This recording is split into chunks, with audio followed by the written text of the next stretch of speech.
30 minutes. 30 minutes. Sige, Okay, mamaya. 30 minutes, babay tayo. So, balik, magsasayaw muna tayo. So, anong sasayaw natin, Chef?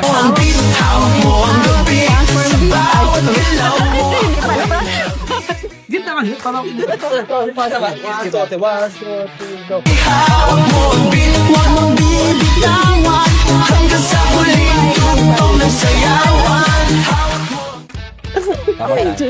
Chef! Ngayon, chef, luto na po ang ating Valenciana. Yan. Wow. Puso-puso.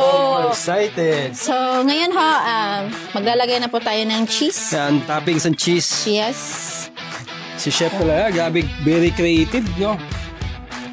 Pero nung nakaraan, Chef, merong isang Iloilo nagluluto doon ng sisig. So ngayon, Iloilo pa rin, Chef. Oh, tapos Valenciana ito. pa rin. So, ito po. Oh, wow. Melted cheese naman to. Ayan. Yan. Melted